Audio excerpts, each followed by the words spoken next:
You've probably paid full price for meat that wasn't actually there. This past spring, investigators secret shopped 17 Loblaw and Sobeys linked stores across Toronto, Vancouver, and Halifax, and found 32 different meat products quietly shortchanging customers on weight, some by as much as 17%. And here's the part that should actually bother you. This wasn't the first time. The same two companies had already been caught doing this a year earlier and promised it was fixed. It wasn't. That's not a coincidence. That's what happens when three companies control almost 9 out of every $10 Canadians spend on groceries. Because when you have almost nowhere else to shop, getting caught barely costs them anything. To understand why this keeps happening, we need to look at who actually owns the Canadian grocery aisle, because it's a much smaller list than it looks. Loblaw companies alone control somewhere between a quarter and a third of the national grocery market, operating over 2,400 stores under more than a dozen different names. Loblaws, No Frills, Real Canadian Superstore, Zehrs, Fortinos, Provigo, Maxi, plus well over 1,000 Shoppers Drug Mart locations. Empire Company, the parent of Sobeys, controls a similarly large slice through Sobeys, Safeway, IGA, Freshco, and Farm Boy. Metro Incorporated holds roughly 10 to 14%, concentrated mostly in Ontario and Quebec. Between just these three companies, close to 90% of the Canadian grocery market is spoken for. Add Walmart and Costco, and there's barely any market left for anyone else to compete in. Now, here's where it gets uncomfortable, because concentrated ownership doesn't just mean higher prices through normal competition. Sometimes it means something closer to getting away with things. Let's go back to that meat weighing story, because the details matter. Federal law requires that the price you pay for meat sold by weight reflects only the actual meat, not the tray, not the plastic wrap, not the absorbent pad underneath it. In the most recent investigation, the worst offender was an organic chicken breast pack that should have cost roughly $8 but was priced at $9.42, a gap of over 16%. One shopper in Halifax bought underweight beef briskets from the same store not once, but twice, a full year apart, after being told the first time that the issue was resolved. When inspectors widened the search, they found the pattern repeating across chicken, beef, and pork in stores hundreds of kilometers apart. And what happened to the companies responsible? Warnings, not fines.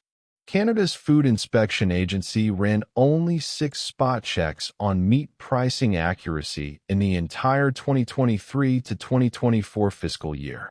After public pressure, that number jumped to over 200 checks in just over a year.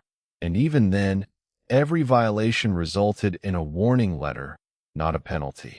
The maximum fine currently on the books for this kind of violation sits at $15,000.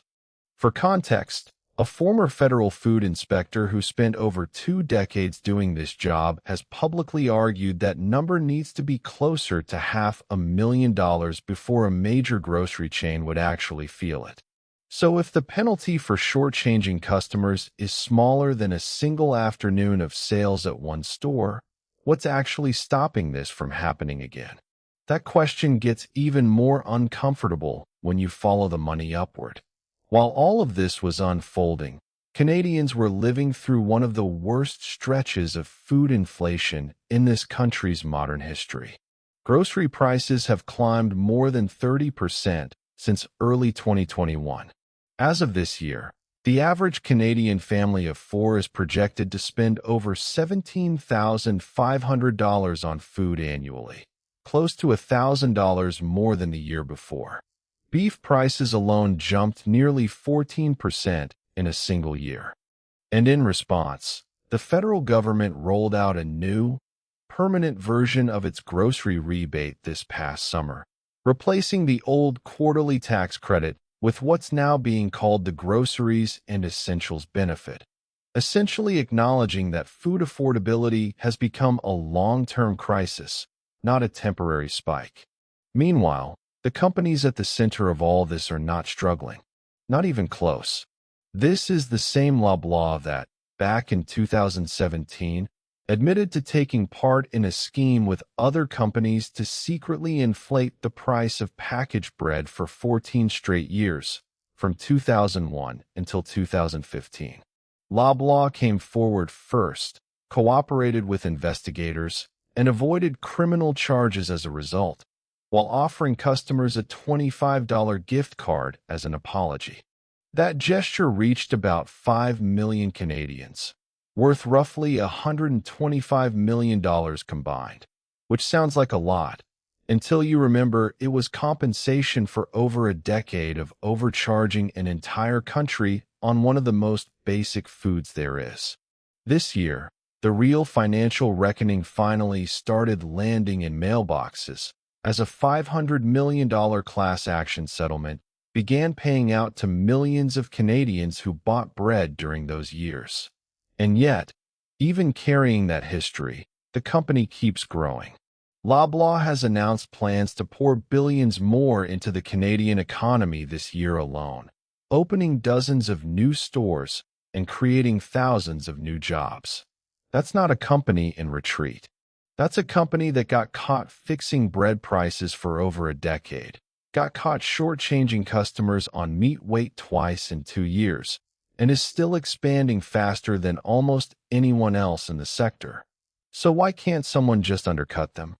This is where the real structural problem shows up, because breaking into Canadian grocery retail isn't like opening a coffee shop next door. The big three don't just compete on price, they control the physical map. Many grocery-anchored shopping plazas across the country include legal clauses that block competing grocery stores from ever opening on that same property, sometimes for decades, regardless of whether the original store is even still open. Canada's own competition watchdog flagged this exact practice in a major report, specifically recommending that governments limit these property controls because they quietly lock out new competition before it even has a chance to start. On top of that, scale itself is a wall. A chain with 2,000 stores negotiates supplier prices that a new player with 3 locations simply cannot match. It's part of why international discount grocers that have reshaped pricing across the US and Europe have looked at Canada and largely decided the fight isn't worth it yet.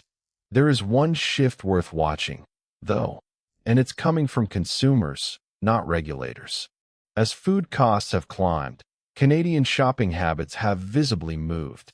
Recent industry data suggests more than 70% of Canadians now prioritize discount banners like No Frills, Food Basics, and Freshco over full-service stores, which, worth noting, are often owned by the exact same parent companies wearing a cheaper mask.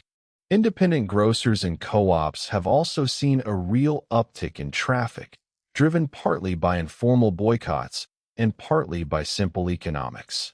It's not a revolution, but it's the first real crack of consumer behavior pushing back against a market that's felt unmovable for years.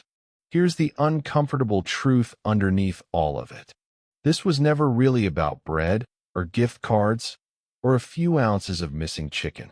It's about what happens when a country allows 3 companies to become the only realistic way to feed a family. A grocery monopoly in Canada doesn't look like one company taking over. It looks like dozens of comforting, familiar store names that feel local, feel like choice, while quietly funneling almost every dollar back to the same 3 boardrooms.